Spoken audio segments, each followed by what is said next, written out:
The Inner Mongolia journey continues in an area named the Bairin Left Banner. The now small town of Lindong was once the site of an ancient capital city of the Liao Dynasty, and in this video we will see the remains of this 1,000-year-old site, its remaining pagodas, and venture out of the town through flooded roads, wild landscapes, and a very unique megalithic structure known as the Stone House. This is a part of China that sees very few tourists, but is full of history. Let's get going.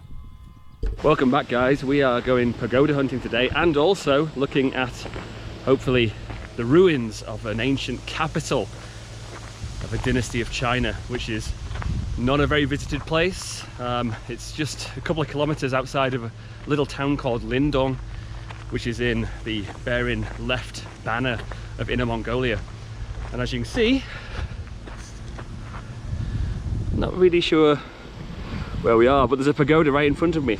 So all the history we'll be looking at today is the Liao Dynasty, which was one of the northern dynasties of China, led by not the Han Chinese, but by the Khitan people, who were traditionally nomadic people.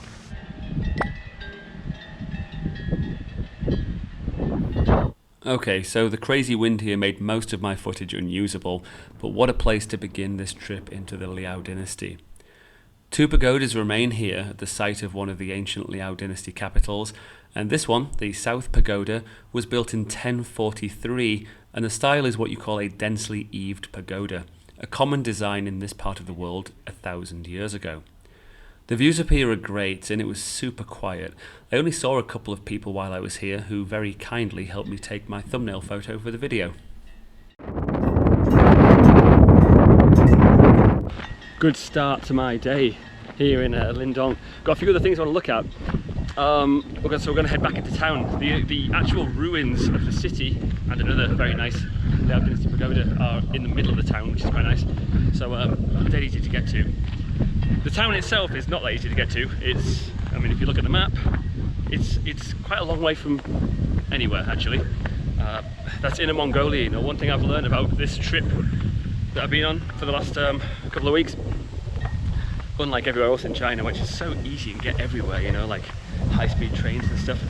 Out here, you're talking long bus journeys or even longer train journeys.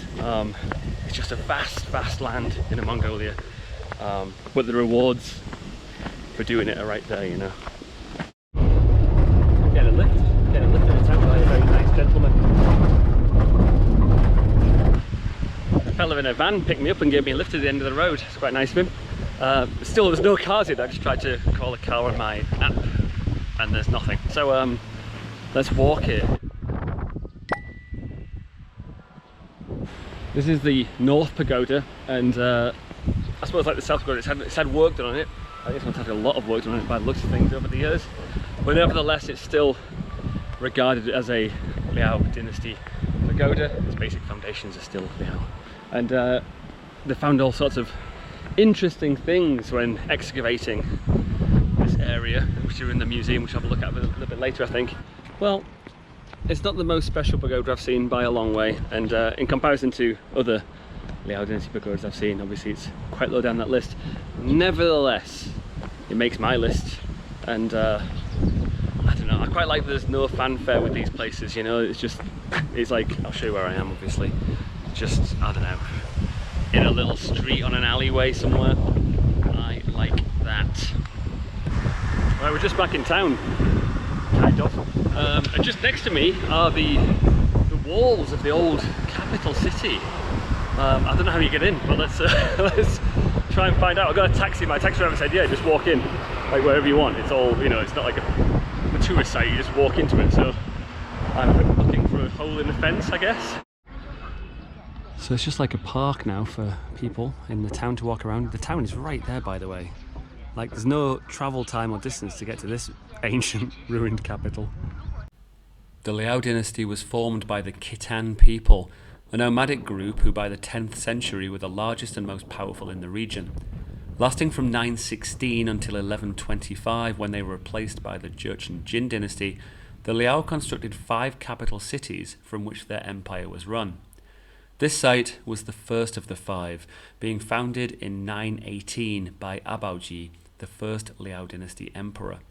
It is known as Liao Shangjing, the Liao Upper Capital, and was designed following the layout of the former Tang Dynasty capital, Chang'an. Today you will know this by the name of Xi'an, the city I am fortunate enough to live in. The remains here today give you a pretty good sense of just how huge this city was.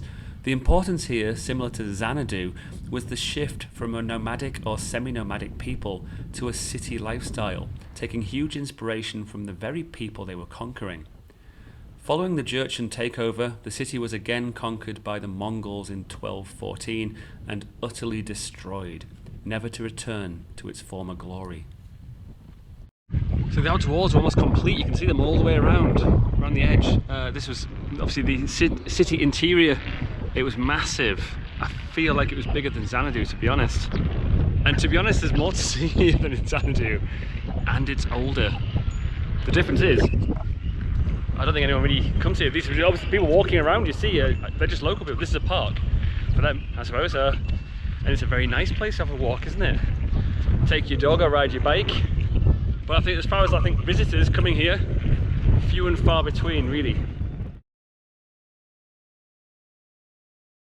Okay, so we're about 30 kilometers outside of Lindong now, going to see, it's the site of the tomb of the first emperor of the Liao Dynasty, Abaoji. No tourism out here at all. It's very undeveloped, which is quite lovely. And the weather's turned, as you can see, it's pissing it down.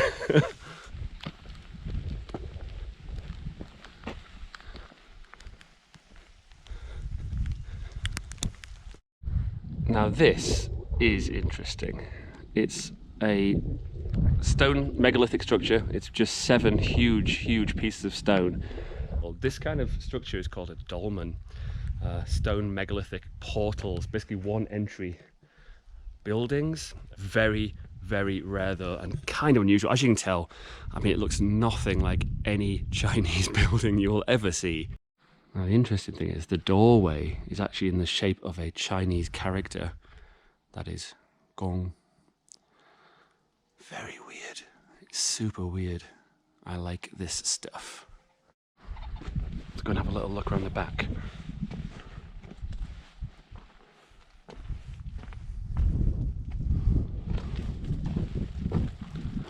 Stones are huge. This is just one single stone, obviously, weighing tons and tons. I don't know, how did people put these things together all those years ago? Quite amazing. So what do we think about this, guys? I mean, I think it's ancient, and there's a lot of research into it that says that it's probably, I mean, every other, other megalithic structures similar to this around the world.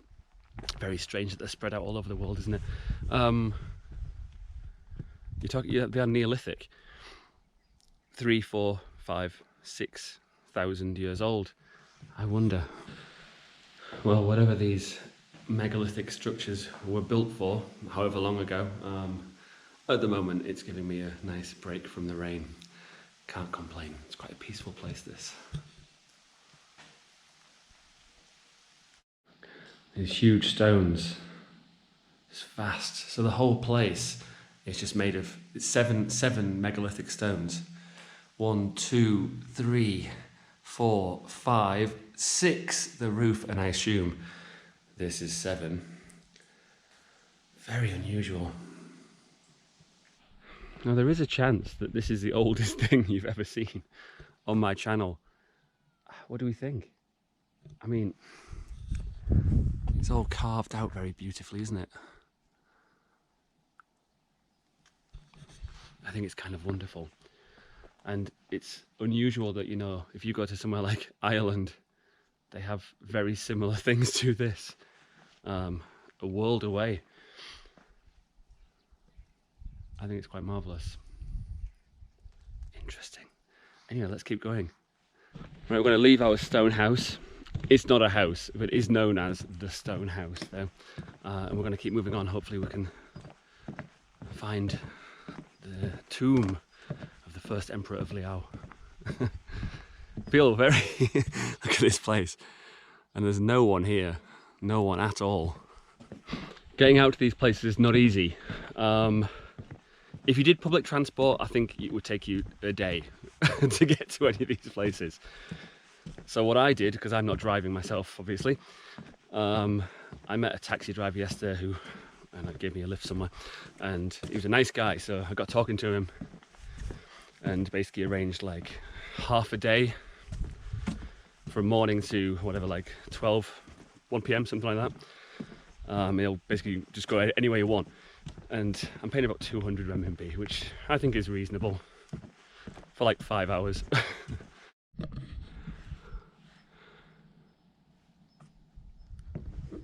Quite majestic, isn't it? This part of Inner Mongolia, what is now Inner Mongolia, was the ancestral home of Abaoji. His father, grandfather, great-grandfather, great-great-grandfather apparently were all born here. So quite a special place. Now the tomb itself, whenever we find it, don't know where it is, there's no signs, just walking on paths. Hopefully it's this way. The tomb is a big departure from previous Khitan culture. The Khitan people actually performed sky burial, similar to how they still do in certain parts of Tibet today, in which when a person dies, their body is chopped up and left for the birds to take away. And that's what the Khitan people did as well.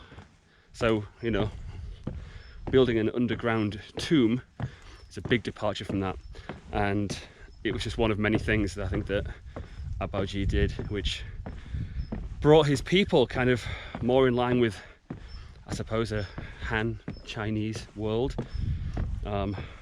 They were also largely nomadic people, and under Abaoji started building great walled cities.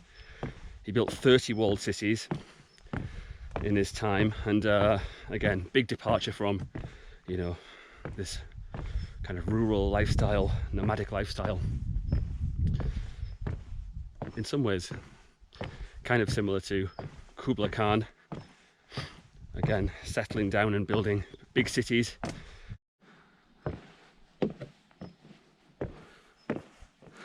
I hope I'm going the right way. I don't honestly know. There's no signs, there's no people obviously, so there's been a few paths branching off in different directions as well. We're suddenly into a more wooded area, which is good because it does keep raining, and I didn't bring an umbrella because I never do. There's a myth, isn't there, that English people always have an umbrella with them. I literally never take an umbrella anywhere with me, ever. Mainly because every time I do take an umbrella, I just like leave it in a shop or a taxi or somewhere. All right, we have a direction, let's go. Deeper into the mountains. Quite spectacular. And the tomb of Abaoji is somewhere in these mountains. I searched for ages until I found a stele marking the tomb, but not a lot else to see. I also got really soaked. Well, I suppose not actually finding the tomb adds to the myth of Abaoji. You know, it's here in these mountains somewhere, and it's probably huge as well, like underground chambers and things. You can't go in it. I know you can't actually go in it, so it doesn't really matter. But yeah, there's no tourism here at all, so no one to ask, and it's just thick forest. I could just go wandering, I suppose, and look for an entry, but yeah, that's not going to happen. I'm soaked. Look at the state of me. So back down the hill, I think. It's a nice, beautiful part of the world, though.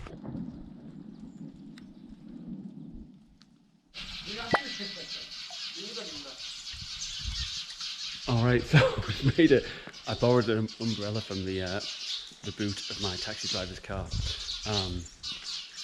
We're in this place. This is so far away. The rain was just torrential. Now it's just lightened a little bit, so I thought I'd brave it and come and have a look at this last site I'm taking you to, which is fabulous and so far away from everything. Holy hell.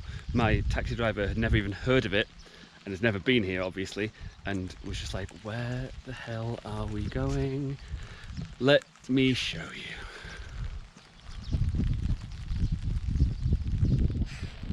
This is a true masterpiece of Liao Dynasty architecture. It's so far away from everything, and no one comes here obviously, but this is about the most beautiful pagoda I think I've ever seen in my entire life. Let's go and take a closer look.